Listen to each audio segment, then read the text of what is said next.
કેન્દ્રીય સાહિત્ય અકાદમીથી આ પુરસ્કૃત નવલકથા છે। અહીંયા મારી સાથે વિદ્યાર્થીઓ પણ છે અને આ નવલકથા હું સાથે લાવ્યો છું કારણ કે આપણા મોટાભાગની લાઇબ્રેરીમાં એ ઉપસ્થિત નથી, એ ઉપલબ્ધ નથી। એટલે આ નવલકથાને મેં કેન્દ્રીય સાહિત્ય અકાદમીમાં ઓનલાઈન મંગાવી 10 દિવસે આવી રહી અને આવે પછી બે વખત એમાંથી પસાર થવાનું થયું। આ ખરપતવાર નવલકથા છે, રાજન ગવસ એના લેખક છે અને ગોરખ થોરાતે એનો હિન્દીમાં अनुवाद કર્યો છે અને એ હિન્દીનો અનુવાદ 2020 માં પ્રગટ થયો છે। આ રાજન ગવસ છે એ મૂળ અધ્યાપકીય એમનો વ્યવસાય અને એમાંથી નિવૃત્તિ લઈ અને માત્ર લેખનને જ એ વરેલા છે। મરાઠી સાહિત્ય બાબતે એવું પણ કહી શકાય મરાઠી સર્જકો અને ખાસ તો દલિત સર્જકો કે એ સામાજિક આંદોલનો દલિત આંદોલનો સાથે મોટાભાગના સર્જકો જોડાયેલા છે। એ પ્રતિબદ્ધતા એમની આંદોલનો સાથે છે, એટલે કે જે સર્જક છે એ કોઈકના કોઈક આંદોલનના સ્વરૂપમાં જોડાયેલા છે। આપણા એને અનુવાદ કરનાર જે થોરાતજી છે એમને પણ એ પહેલા એમના ભંડાર ભોગ નવલકથા એનો જોગવા નામે અનુવાદ કરેલો અને એ જોગવા પરથી સાહેબ ફિલ્મ પણ બનેલી અને જેને 8 રાષ્ટ્રીય પુરસ્કાર મળેલા। એટલે અગાઉ એમને એકાદ એમની નવલકથાનો અનુવાદ કરવાનો અનુભવ હતો અને આ બીજી નવલકથા ખરપતવાર એમને અનુવાદ કર્યો। આમ તો આપણે જે જાનપદી નવલકથાની વિભાવના છે, આંચલિક ઉપન્યાસ જેને આપણે કહીએ છીએ, એવી આ નવલકથા અને આપણને ખબર છે કે જ્યારે પ્રાદેશિક નવલકથા હોય કે પ્રાદેશિક કોઈ પણ કૃતિ હોય ત્યારે એની ભાષા એ અનુવાદમાં સૌથી મોટો પડકાર બનતી હોય છે અને એ પડકારને આપણા ગોરાજીએ ઝીલ્યો છે। અને એ પડકાર કારણ કે દેહાતી બોલી એક શબ્દ આવે છે, દેહાતી બોલી એટલે કે જે આપણી શુદ્ધ ભાષા છે એનાથી એક પ્રાદેશિક ગ્રામ બોલીનું એક વિશિષ્ટ સ્વરૂપ કે જેને ઘણી વખત દાખલા તરીકે આમાં ઝુગ્ગી में एक ही ढिबरी थी। આધાર મેં વાક્ય વાંચ્યું કે ઝુગ્ગી में एक ही ढिबरी थी। મેં મારા બેચર અધ્યાપકોને પૂછ્યું કે આનો અનુવાદ કરો તો શું થાય કે ઝુગ્ગી, ઝૂંપડી, ઢીબરી, ફાનસ। એટલે આવા તો કેટલા શબ્દો આની અંદર છે કે જેને આપણે અનુવાદ કરવા અને સામેના પક્ષે પાછું અનુવાદનો આશય એ છે કે પ્રત્યાયન પણ થવું જોઈએ। એટલે આ બધી જ બાબતોને લઈને એ ચાલ્યા છે। મૂળ મરાઠીમાં જ્યારે આ નવલકથા પ્રગટ થયેલી ત્યારે એનું નામ હતું તણકટ અને તણકટનું હિન્દી જ્યારે થયું ત્યારે એનું નામ છે ખરપતવાર। જ્યારે આ પ્રથમ વખત શીર્ષક સૂચવાયું ત્યારે તો કયો વાર સોમવાર, મંગળવાર, બુધવાર સાંભળેલો પણ આ ખરપતવાર શું હશે એના વિશે પ્રશ્ન થયેલો। ઘણું બધું શોધ્યું, નેટ ઉપર ક્યાંય આના વિશે એક પણ લેખ જ નથી સાહેબ, મેં જોયું, બધું સર્ચ કર્યું તો પછી ખબર પડી કે તણકટ મરાઠીમાં અને એનો એ જ ભાવ હિન્દીમાં આવે એટલે ખરપતવાર એનું શીર્ષક બન્યું છે અને જેનો અર્થ થાય છે અનિચ્છનીય ઘાસ। ઘાસ બે પ્રકારના હોય, એક ગમતું ઘાસ પણ હોય, બગીચાનું ઘાસ છે અનિચ્છનીય નથી, એ ગમતું ઘાસ। પણ આપણો આશય ઘઉં સાથે ચીલ ઉગે કારણ કે આપણો આશય ઘઉં છે, ચીલ નથી। એમ કોઈક જગ્યાએ ઉગતું અનિચ્છનીય ઘાસ કે આપણે એને દબાવી દેવું છે અને એમ છતાં એ તો પેલા પાકથી પહેલા ઊભું થાય છે અને એનો અર્થ છે આ ખરપતવાર। તો શું કહેવા માંગે છે નવલકથા? મારે આમ તો બને છે એવું કે તબેલામાં ઘોડા દોડાવવા જેવી વાત છે। 270 પાનાની આ નવલકથા છે અને 270 એની ઘટના, એના પાત્રો, કારણ કે મરાઠી પાત્રો, એની સરનેમ આ બધાને તમે 4-5 વખત વાંચો કારણ કે આમાં બે પાત્રો આવે છે। હમણાં હું જિગ્નેશ સાથે વાત કરતો હતો કે આપણના અને આણપ્પા। તો આણપ્પા અને આપણના વચ્ચે શું ફરક છે?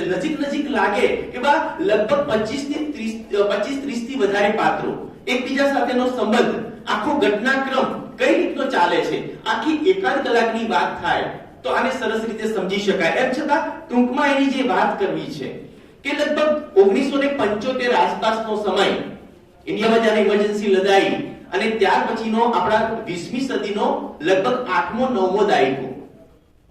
આપણને ખબર છે કે ભારતને આઝાદી પ્રાપ્ત થઈ, સાથે સાથે રાજકીય આઝાદીની સાથે સાથે સામાજિક, ધાર્મિક ઘણી બધી બાબતે આપણે પછાત હતા અને આ મૂળ તો વાત દલિત નવલકથાની છે। તો એમાં જે દલિત આંદોલન મહારાષ્ટ્રમાં થયા અને એ મહારાષ્ટ્રમાં દલિત આંદોલનમાં ડોક્ટર બાબા સાહેબ આંબેડકર, ફૂલેજી અને એમની જે ભૂમિકા રહી અને એ ભૂમિકા પછી જે પેઢી તૈયાર થઈ એ પહેલી પેઢી બહુ આક્રમક હતી, પણ એમ છતાં ક્રાંતિની એમનામાં એક પ્રતિબદ્ધતા હતી. પણ ધીમે ધીમે આ ક્રાંતિનું જે સ્વરૂપ હતું એ બદલાતું ગયું અને બન્યું શું કે બાબા સાહેબ આંબેડકર એ માત્ર વાતોમાં રહ્યા, ભાષણોમાં રહ્યા અને એમની જે મૂળ વિચારધારાથી છૂટા પડી જઈ અને આખા જે આંદોલનો છે અથવા તો જે સંઘર્ષ છે એ બીજા પાટે ફંટાઈ ગયો. એટલે કે કરવો તો કંસાર અને થઈ ગઈ થૂલી, એના જેવી જે વાત છે કે માત્ર સવર્ણો સાથેનો સંઘર્ષ એક સમય જતા ન રહ્યો, પણ દલિતોની અંદર પણ કેટલાક એવા તત્વો નીપજ્યા જે ખરપતવાર થઈને નીપજ્યા કે એ અનિચ્છનીય હતા, કે એમણે પોતાના અંગત લાભ માટે થઈ પોતાના જ સમાજને ખભે એ ચડી બેઠા અને એના પર થઈને એ મોટા થયા. એ ખરપતવાર છે. મારે કેટલાક પાત્રો વિશે વાત કરવી છે કે પાત્રો દ્વારા થોડી થોડી ઘટનાઓ અને અંતે એનું આખું એક કાઠું બંધાશે. નવલકથાનું જે મુખ્ય પાત્ર છે કબીર, જેને બધા પ્રેમથી કબરૂ કહીને બોલાવે છે. કબીર. હવે કબીર એટલે કોણ? કોલેજના બીજા વર્ષમાં ભણતો વિદ્યાર્થી અને એટલો બધો વિચારશીલ, એ નવી પેઢીનું પ્રતીક છે. એ આશા છે કે હવે જે દલિત આંદોલન અથવા તો દલિત જે વિચાર છે એ આ કબીરના વિચારો રૂપે આગળ વધશે એવી શ્રદ્ધા લેખકે જે અભિવ્યક્ત કરી છે એના પ્રતીક સ્વરૂપ આ કબીર ઉભો છે. અને આખો નવલકથાનો સમયગાળો કયો છે? કબીર કોલેજના બીજા વર્ષમાં છે અને ત્રીજા વર્ષના અંતે કોલેજ પૂરી કરે છે. એટલે 1.5 વર્ષના સમય ફલકને આવરી લેતી આ નવલકથા છે. નવલકથાની શરૂઆત થાય છે અને એક મહારાષ્ટ્રનું એક ગામ, 4 જ ફળિયાનું ગામ, અને 4 ફળિયા કયા કયા? એક મહાર ફળિયું, એક માતરનું ફળિયું, એક ધાંગડ ફળિયું, કે આ ત્રણેય ફળિયાના જે લોકો છે અનુસૂચિત જાતિ કે જેને દલિતની વિભાવના અંતર્ગત આવે છે. એ સિવાય ગામ આખું એક બીજું કે જેમાં સવર્ણો કે જેની અંદર દેસાઈ છે, પાટીલ છે અને બીજા ઘણી બધી જેને 18 વર્ણ જેને આપણે કહીએ એવી ધોબી, નાય બધી જ્ઞાતિઓ ત્યાં વસે છે. હવે શરૂઆત થાય છે ત્યાં આ મહારાષ્ટ્રના ગામ કે એક બાદલ આયા और गांव पे स्थिर हुआ, फिर खिसकते खिसकते वो महार टोले पे आया. પ્રતિકાત્મક વાત છે કે મહાર ટોલા ઉપર પેલું વાદળ આવ્યું અને એ વાદળ આપત્તિનું વાદળ છે અને એ આપત્તિનું વાદળ આવ્યું, થોડી વાર રહ્યું અને પછી ખસી ગયું અને છકસા ઉજાલા છાગે અને પછી જે અજવાળું આવ્યું. અહીંયા આખી નવલકથામાં આ જે ઘટનાક્રમ બનવાનો છે એનો આગાસ લેખકે પહેલા જ પેરેગ્રાફમાં વ્યક્ત કર્યો છે. કબીર એ પોતાની ઝૂંપડીનું વર્ણન કે મોટા ભાગે મહારાષ્ટ્ર એટલે આપણને ખબર છે કે ત્યાં શેરડીનું ઉત્પાદન સૌથી વધારે થાય અને ગામના લોકોનું મુખ્ય ઉત્પાદન શેરડી, અને શેરડી પાટીલ જે છે આ જે લોકો જમીનદાર છે એ શેરડીનું વાવેતર કરે અને ગામના જે આ દલિતો છે એમને ત્યાં મજૂરી કરવા માટે જાય. આ એક આખી ગ્રામ વ્યવહાર, આખી ગામડાની જે સ્વનિર્ભરતા અથવા તો એ રોજગારીની વાત પણ લેખકે વણી લીધી છે. કેમ જાણે કેમ પણ મને આખી આ જે નવલકથા વાંચતા મને ગણદેવતા સતત સ્મરણમાં રહી કે યાંત્રિકતાના કારણે આખું જે ગામડું તૂટ્યું અને એની જે પીડા અને એનો જે મુખ્ય નાયક જમીનદાર દ્વારિક ચૌધરી, એ દ્વારિક ચૌધરી અને અહીંયા આપણના રાણે એ સતતની તુલના મારા મગજમાં ચાલી કે એક જમીનદાર હોવા છતાં પણ એક સામાન્ય ખેડૂત બની જાય અને એની કોઈ કટુતા એના વ્યક્તિત્વમાં નહીં. અહીંયા પણ આપણના રાણે એ પોતે પાટીલ છે, આખો સામાજિક પરિવર્તન એની આંખ સામે થયું છે. જિંદગીના 7 દાયકાએ વિતાવી ચૂક્યો છે. આપણે 8મા 9મા દાયકાની આ નવલકથા માનીએ તો લગભગ 20મી સદીનો આખો સમય એની આંખ સામે, આઝાદી પહેલા, આઝાદી પછી, એવા દલિતોની આઝાદી પહેલાની સ્થિતિ, હવે આવેલો બદલાવ, કાયદાકીય સમાનતા, એકતા, આ બધું એને જોયું છે અને એમ છતાં એનામાં સહેજ પણ કટુતા નથી અને બીજી પેઢી કરતા પણ એ વધારે એ ફ્લેક્સિબલ છે. એ સ્વીકારે છે કે આ તો થવાનું જ છે અને આ સ્વીકારવું પડશે. એના પછી જન્મેલી પેઢી એ સ્વીકારતી નથી, પરંતુ એનામાં એટલી પ્રૌઢી છે, એનામાં એટલું ખુલ્લાપણું છે કે એ સ્વીકારે છે કે જો આ પરિવર્તનને સ્વીકારીશું નહીં તો ગામ એ ગામ તરીકે એનું અસ્તિત્વ નહીં રહે. એટલે આ કબીર પોતાની પેલી બકરી લઈને ચરાવવા જાય છે અને શિંદેની વાડીમાં જાય અને બકરી પરાણે પેલા બકરી ઘાસ જુએ એટલે પછી ત્યાં ખાવા માટે ખેંચાય અને પરાણે પેલા ઘાસ તરફ ખેંચાય છે અને કબીરને એમ કે ખાય છે અને પેલી શિંદેની પત્ની જુએ છે અને કબીરનું જે અપમાન થાય છે इससे तो अच्छा होता कि तू इसे काट के खा जाता, કે આ બકરી ખાય ના કરે તું એને કાપીને ખાઈ જાય બકરીને તો વાત જ પૂરી થઈ જાય। કબીરને તરત જ ભાન આવે છે, એ બકરીને ખેંચી લે છે, ઘરના રસ્તા પર પડે છે, પણ કટુતા નથી, સતત પોતાના વ્યક્તિત્વની એ તુલના કરે છે કે ખરેખર ભૂલ મારી હતી કે મારે એ તરફ જવું જ નહોતું જોઈતું। એટલે એને પેલી શિંદેની પત્ની પ્રત્યે રોષ નથી પણ પોતાની ભૂલનો અહેસાસ છે। આવી બનતી હજારો ઘટના નવલકથામાં, પણ દરેક વખતે કબીર એ પોતાની જાતનું મૂલ્યાંકન કરતો રહે છે। એ પેલા દલિત આંદોલનોમાં જોડાતો નથી। એક સમય એવો આવે છે કે એ મહાર ફળિયાના તમામ લોકો, એ દાદિયા મહાર હોય, એ પંઢારિયા હોય કે ગૌતમ કે જેને ગોતિયા તરીકે ઓળખવામાં આવે છે, ડેપ્યુટી સરપંચ હોય, આ બધા એક થઈ અને ગામ સામે પડ્યા છે। ત્યારે પણ કબીર જે આ સદા મહારનો છોકરો છે, જે કામલે સરનેમ લખાવે છે, એ કબીર કામલે તો પોતાની મસ્તીમાં, પોતાના કોલેજમાં, અને એને શું કરવું છે એનું એને ભાન છે। નવલકથાનો નાયક કેવો હોય? એ નવલકથાનો નાયક અહીંયા કબીર છે કે એને ખબર છે કે આ સાચો દલિત આંદોલનનો આ રસ્તો નથી। કોઈની સામે બળવો કરવો, કોઈના ખેતરો પર કામ કરવા માટે ન જવું, ખોટા ખોટા પોલીસ કેસ કરવા અને કોકની ફજેતી જોવી, કે ખરેખર આ સાચો રસ્તો નથી। પેલો અહીંયા મારે જો કહેવું હોય તો હું કહું કે ખરેખર આ વિનાયકને પ્રધાન લેખતી કૃતિ છે કે આમાં વિલન કે મુખ્ય પાત્ર ક્યારેક ભજવી જતો હોય, અને એનું નામ છે બાલા સાહેબ શેરબાલ। લેખકે બહુ સરસ નામ પસંદ કર્યું છે, બાબા સાહેબ અને બાલા સાહેબ।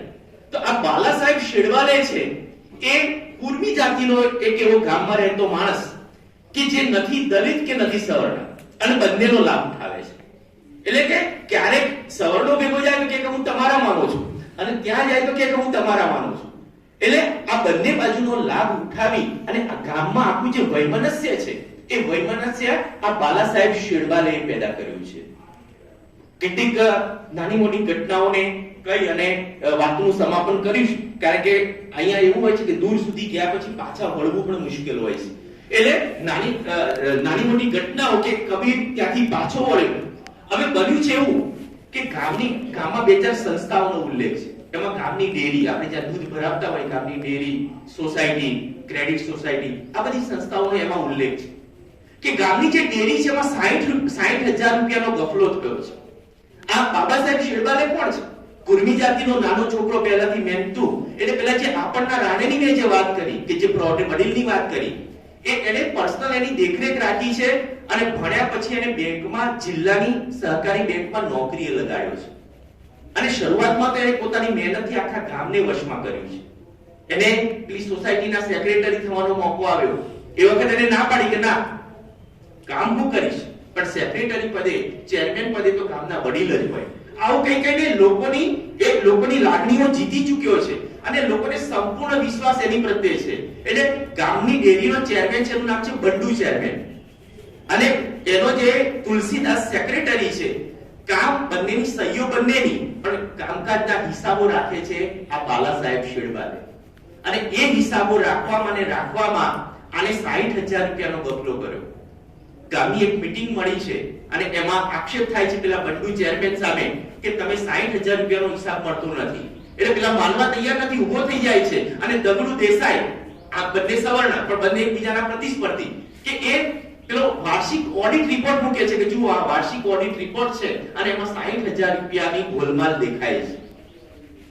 અને ત્યાર પછી તો તપાસ થાય છે, પેલા સેક્રેટરી તુલસીદાસ એને બોલાવવામાં આવે છે, અને કરગરી પડે છે ગામના વડીલો આગળ કે મને આ બાલા સાહેબ શેરવાલે 2-5 હજાર રૂપિયાની લાલચ આપી અને મને બનાવ્યો હતો, અને આખો જે ઘોટાળો છે એને કર્યો છે। બાલા સાહેબને બોલાવવામાં આવે છે, છૂટી પડે છે કે મારા જેવા પ્રતિષ્ઠિત માણસની સામે તમે આવા આક્ષેપ કરો છો, સહી કોની છે જુઓ? સહી તો બંડુ ચેરમેનની છે। ચેરમેનની સહી ઉપર આખા બેંકના વ્યવહારો થયા છે। અને ત્યાર પછી આ સંઘર્ષ વધતો જાય છે, અને બાલા સાહેબ શેરવાલે પેલા બંડુ ચેરમેનને 60,000 રૂપિયા લાવવા ક્યાંથી? એટલે એના પર એના ભાઈઓ દ્વારા હુમલો કરાવે છે। અધમૂવી હાલતમાં એ ગામમાં પડ્યો છે। આ જ આકાબા રાણે એને હોસ્પિટલમાં લઈ જાય છે, 4 દિવસની એની સેવા ચાકરી કરી એને ઘેર લાવે છે। ત્યાર પછીની જે ઘટના છે કે પેલા જે બાલા સાહેબ શેરવાલે છે, એના મનમાં પેલી એક ઈર્ષ્યાની આગ, એના પર હુમલો થયો છે। એટલે ઈર્ષ્યાની આગ જડે છે અને બને છે ઘટના એવી કે એક મહાર જ્ઞાતિના જે સદિયા મહાર છે એને પેલા બંટુ ચેરમેનનો જે છોકરો છે એનું નામ છે આણપ્પા, અને એ આણપ્પા એને ઢોર માર મારે છે. મહાર ટોળામાં એની વાત થાય છે મહાર ફળિયામાં કે શું કરવું. કબીર સલાહ આપે છે કે પોલીસ કેસ કરો, પણ ના, આ લોકોએ પોલીસ કેસ નથી કરવો. આમને તો એક લોક લાગણીને ભડકાવી અને પેલા ઉગ્ર આંદોલનનો રસ્તો અખત્યાર કરવો છે. એટલે આખા મહાટોળાના 201 માણસો ભેગા થઈ અને ગયા પાટીલોના ત્યાં, અને ત્યાં જઈને બરાબર બવાલ શરૂ થઈ. આ જોઈ અને ગામના લોકો પણ ભેગા થયા અને બધા પટેલોના પાટીદારોના જે છોકરાઓ હતા હાથમાં લાઠી લઈ અને તૈયાર થઈ ગયા છે. અને હવે પેલાનો અંદાજ આવી ગયો છે કે આપણે પોતે જ હવે બીજા ફળિયામાં ઊભા છે, હવે માર ખાવાનો વારો આપણો છે. એટલે આખું કોકડું વાઇન્ડ અપ કરીને પાછા વળે છે. પણ ત્યાં એને નક્કી કરે છે કે આજથી મહાર ફળિયાનો કોઈ યુવાન, કોઈ માણસ આ પાટીલોને ત્યાં ખેતીમાં કોઈ પણ જાતની મદદ કરવા જશે નહીં, કામ પર જશે નહીં. હવે ગ્રામ ભાવના જો મને જે પેલી ગણદેવતાની યાદ આવેલી એ આ બાબતે કે ગણદેવતાની અંદર આખું ગામડું તૂટે છે યંત્ર સંસ્કૃતિના કારણે.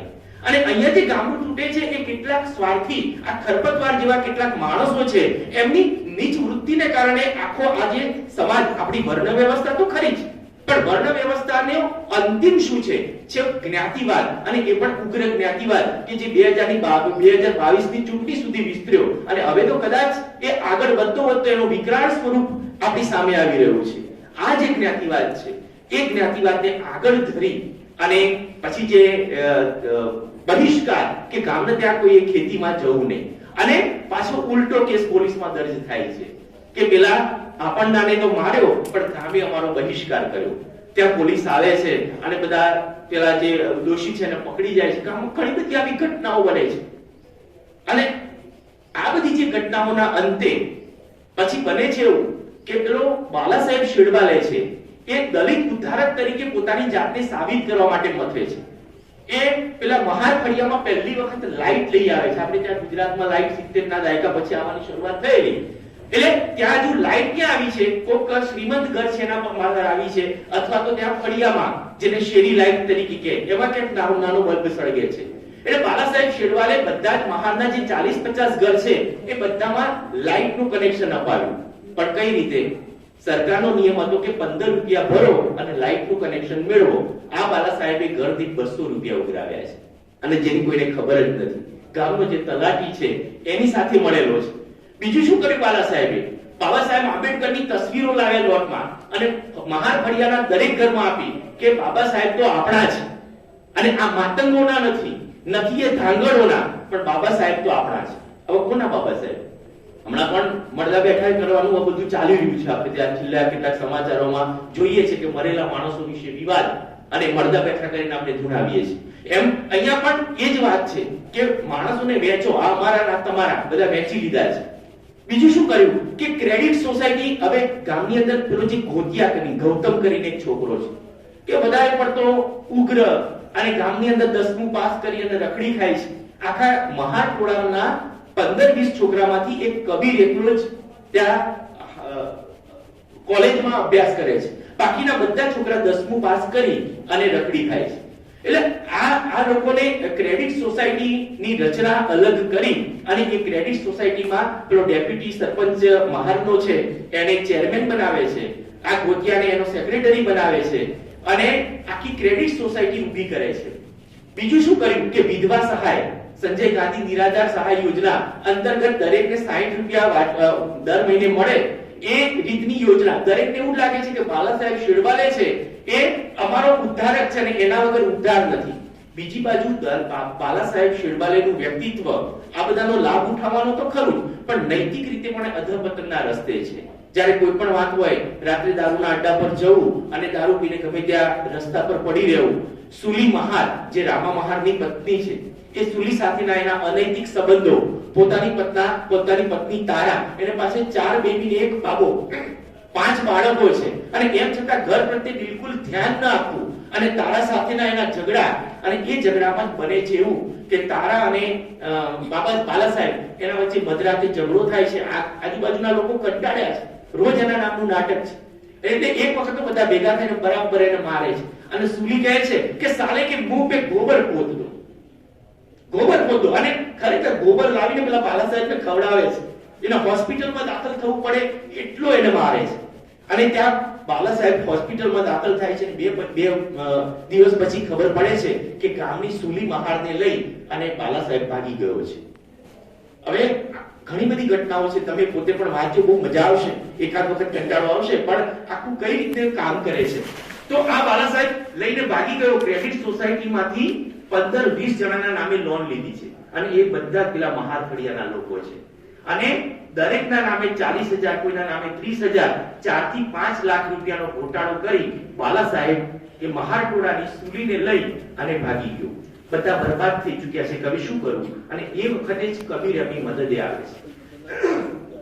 આજ કબીર પેલા આકબર રાણા છે એની પાસે જાય છે, અને આપણને આકબર રાણા એવું લાગે કે ભાઈ છેક સુધી આ પાત્ર એવું છે કે બહુ ખંધુ પાત્ર હશે, કે વચમાં મદદ કરશે અને છેલ્લે જતા છૂટી પડશે, પણ ના, એ છેલ્લે જતા પણ છૂટી પડતા નથી. આ કબીરની સાથે જાય છે, અને વકીલ રોકી, અને આ બધામાંથી શું થાય? તો વકીલ કહે છે કે ક્રેડિટ સોસાયટીએ દિવાળું ફૂંક્યું, આવું કહી શકાય, રસ્તો કાઢે છે. પણ બીજી બાજુ તો પેલા જે મહારોના જે જિલ્લાના નેતા છે, જાલિંદર બંથોડે, આનંદ કામલે જેવા નેતાઓ, કે આ વાતને પણ એ પોતે વેગ આપે છે, અને દલિત આંદોલનના નામે ખોટા સમાચારો જગાવે છે. પેલો વકીલ પણ આ કેસમાંથી ખસી જાય છે, અને બલ્લાલ કરીને પાત્ર છે, કે બલ્લાલ આખી કોલેજમાં કબીર તો મિત્ર છે, પણ એ વાંચતો જ હોય, પણ એના વિચારો જે વ્યક્ત થયા છે એ જ આ ખરેખર આ નવલકથાનું હાર્દ છે. એ બહુ વિચારક છે, કહે છે કે કબીર તું આ છોડ, તું શું કામ સંઘર્ષ અનુભવે છે? બાબા સાહેબે જે વિચારો વ્યક્ત કર્યા, અને એમનો જે આંદોલનનો માર્ગ હતો, અહીંયા સત્યપાલ ધર્મરક્ષીની પણ વાત આવે છે કે સત્યપાલ ધર્મરક્ષી બાબા સાહેબ કા ધર્મ પરિવર્તન નામે વ્યાખ્યાન આપવા માટે આવે, અને વ્યાખ્યાનમાં કે વાત જ ના આવે, અને મરાઠા બ્રાહ્મણો કો મારો, દલિત યુવાનો એકજૂટ હો और सालों को मार, આ વાત કોલેજના મંચ ઉપરથી એ કહે, અને આ ક્યાં આંદોલનનો વાત જઈ રહી છે? આ બધી વાત પેલો બલ્લાલ એના મુખે કહે છે, અને કબીર એ પોતે આ વિચારમગ્ન દશામાં એ પોતાની ઝૂંપડીમાં પાછો આવે છે, આંખો ખોલે છે. પેલું જે શરૂઆતમાં વાદળું હતું કે જે આવ્યું હતું, અંધારું છવાઈ ગયું હતું અને પાછું હટી ગયું હતું, કબીર પણ આવી વિચારમગ્ન દશાની અંદર એ પોતે ખોવાઈ જાય છે, અને એ પોતે આવનારી જે પેઢી છે, જે વિચારવંત પેઢી છે, એનો પ્રતિનિધિ. ક્યારેક બને એવું કે આકબર રાણે અને આ કબીર એ પાત્રોનું આ જે આદર્શીકરણ છે એટલું બધું લાગે. દાખલા તરીકે 19-20 વર્ષનો જે વિદ્યાર્થી હોય એ કેટલું વિચારી શકે, એનામાં કેટલી મેચ્યોરિટી હોય. તો આ જે કબીરના વિચારો છે એ ઘણી વખત આપણને અસ્વીકૃત લાગે કે આટલો બધો ધૈર્યવાન, આટલો બધો સ્થિતપ્રજ્ઞ અને આટલો બધો વિચારવંત યુવાન ખરેખર આપણા સમાજમાં શક્ય છે ખરો? પણ એમ છતાં આ ખરપતવાર નવલકથાનો જે આશય છે કે કોઈ પણ ક્રાંતિ હોય, કોઈ પણ આંદોલન હોય, કોઈ પણ વિચાર હોય, એ જ્યારે સમાજમાં આવે છે ત્યારે એના સાથે જ અનિચ્છનીય તત્વો પણ સાથે આવે છે, અને એ અનિચ્છનીય તત્વોને દબાવી દીધા વગર એને પોષવા નથી પડતા, એનું પાલન નથી કરવું પડતું. એ તો સહજ હોય છે, ઉગી જવાના, પણ એને દબાવી દીધા વિના આપણો સમાજનો સામાજિક એકરૂપતાનો અથવા તો સામાજિક સમરસતાનો જે પાક છે એને આપણે ઉતારી લઈશું. કબીર સાથે કોઈ નથી. ઘણી વખત એવું લાગે કે એક હતો અંગૂઠો, એ પણ કાપી લીધો દ્રોણ, બોલો હવે એકલવ્યનું કોણ? એટલે આ એકલવ્ય જેની નિસહાયતા પણ આપણને ક્યારેક વાતમાંથી અભિવ્યક્ત થાય, ઘણું બધું છોડી દીધું છે, અને ઘણી વખતે ઝડપી જવાની ચાલમાં એનો આખી વાત છે એનો મર્મ પણ ક્યાંક મરી જતો હોય એવું લાગે. પણ એમ છતાં મારી રીતે મેં ખરપતવાર વિશે વાત કરવાનો પ્રયત્ન કર્યો છે. તો સૌનો ખૂબ ખૂબ આભાર.